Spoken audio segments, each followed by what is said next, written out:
بسم اللہ الرحمن الرحیم۔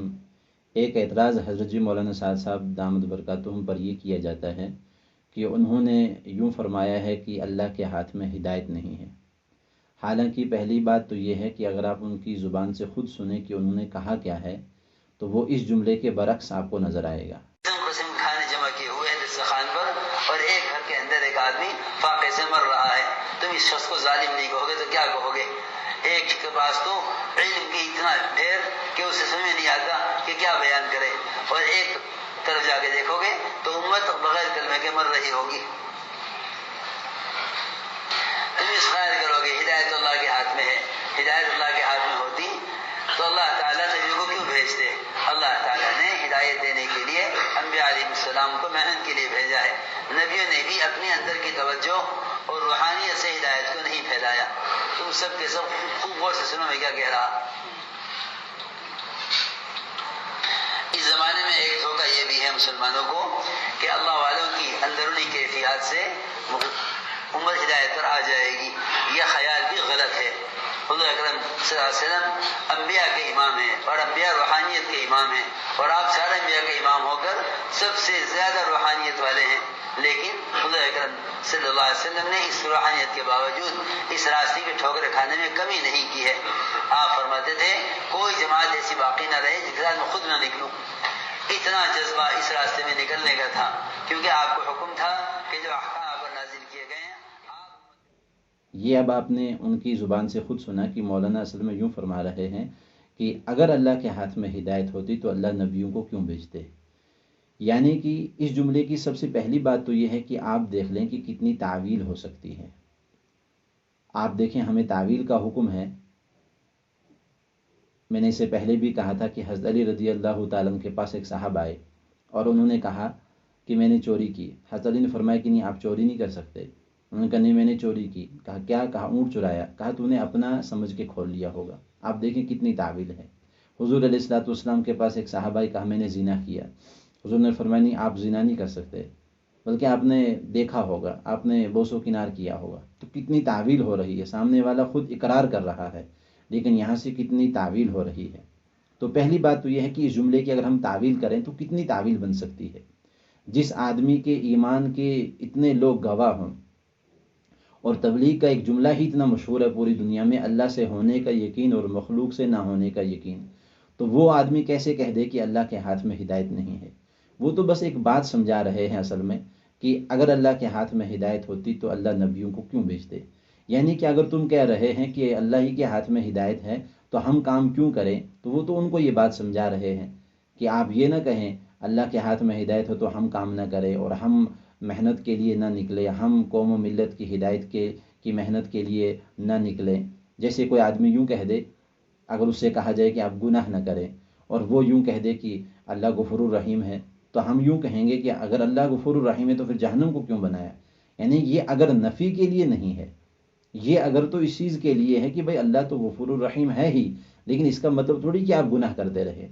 ایسے ہی اللہ کے ہاتھ میں ہدایت تو اللہ ہی کے ہاتھ میں ہے، لیکن اس کا مطلب یہ تھوڑی کہ آپ گھر میں بیٹھ جائیں، آپ کو تو محنت کا مکلف بنایا ہے، آپ کو تو محنت کرنی ہے۔ وہ تو اصل میں یوں سمجھا رہے ہیں۔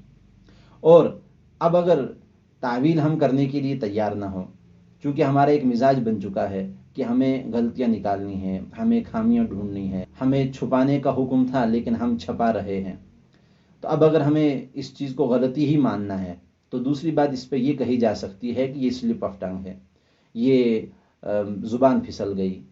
اور اس طریقے کی زبان تو کئی سارے لوگوں کی پھسلی ہے، اس سے پہلے قلم کئی سارے پھسلے ہیں، زبانیں کئی ساری پھسلی ہے۔ جو آدمی دن میں 4 گھنٹے بولتا ہو، 5 گھنٹے بولتا ہی ہو، گرتے ہیں شہ سوار ہی میدان جنگ میں، وہ طفل ہی کیا گرے جو گھٹنوں کے بل چلے۔ جو بولے گا اسی سے تو غلطی ہوگی۔ تو انسان ہے، بشر ہے، غلطیاں ہو جاتی ہیں۔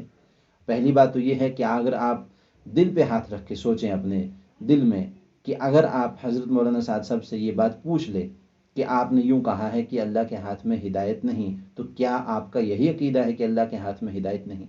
تو بالکل اس چیز کا انکار کر دیں گے کہ نہیں، ایسے تو میری تو بالکل کوئی مراد ہی نہیں سی، میں نے تو کبھی سوچا بھی نہیں ایسا۔ اور اگر کہا ہے تو وہ کچھ اور کہنا چاہ رہا ہوں گا تو کچھ اور کہا گیا، تو اس طریقے کا ایک جملہ ہو سکتا ہے، زبان پھسل گئی ہے۔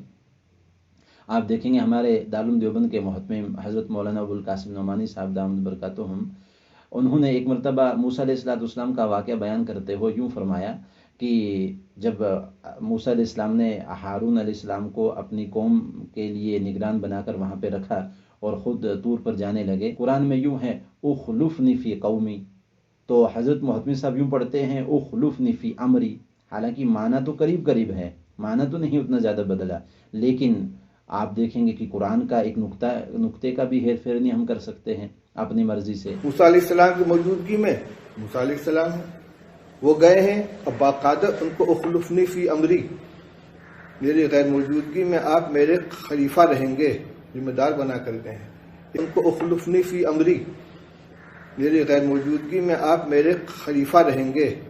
تو کیا اس کو پھر قرآن کی تحریف کیا بلکہ قرآن کو ہی بدل دینا کہہ دیں؟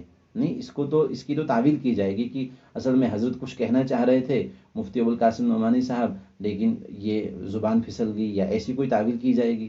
آپ دیکھیں گے چند دن پہلے جو وہ میٹنگ ہوئی سری نگر کے اندر، تو حضرت مولانا رحمۃ اللہ صاحب دامت برکاتہم، اللہ تعالیٰ ان کے علم میں عمر میں برکت عطا فرمائے اور ان کا سایہ ہمارے سروں پر تادیر رکھے، آپ دیکھیں گے انہوں نے اس مجلس میں ایک عبارت پڑھ رہے تھے تو ان یأخذون پڑھ لیا، چونکہ ان ناصبہ ہے تو اب پڑھنا چاہیے تھا ان یأخذوا، ومنها سنگاپور وما شابها ان یاخذون بمن یثقون به من البلاد الاسلامیہ، تو انہوں نے وہاں پر ان یأخذون پڑھ لیا، علماء جانتے ہیں اس چیز کو، تو کیا یہاں پر یوں کہہ دیں کہ اب ان سے یہ غلطی ہوگی تو اس لیے ان کو دارالعلوم رحیمیہ کے اب محتمم بننے کے قابل نہیں ہیں، ان کو وہاں سے اتار دو؟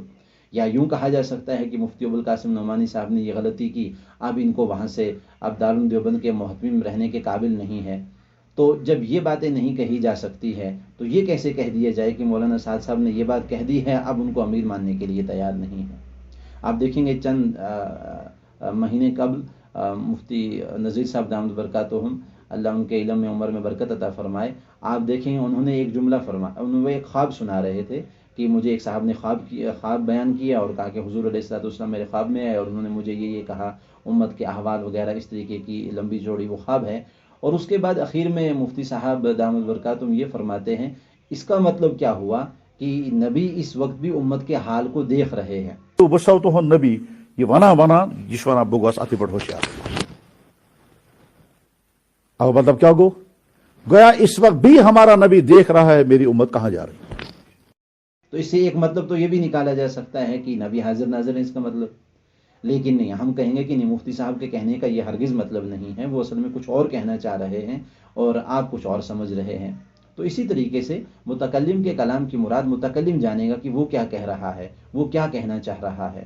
دل پہ ہاتھ رکھیں، آپ سوچیں ذرا دل میں کہ اگر آپ مولانا سعد صاحب سے یہ بات پوچھ لیں کہ کیا اللہ کے ہاتھ میں ہدایت نہیں ہے، تو آپ کو کیا لگتا ہے کہ وہ کہہ دیں گے کہ اللہ کے ہاتھ میں ہدایت نہیں ہے؟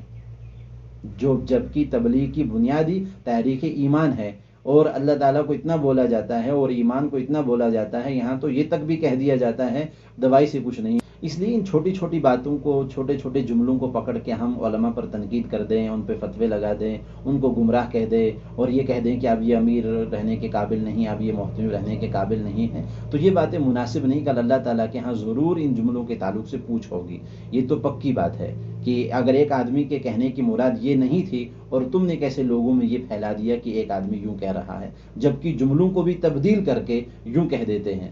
اس لیے تھوڑا سا ان چیزوں پر احتیاط برتیں۔ اللہ تعالی ہم سب کو عمل کی توفیق عطا فرمائے اور ہم سب کو اللہ تعالی ایک اور نیک بنائے۔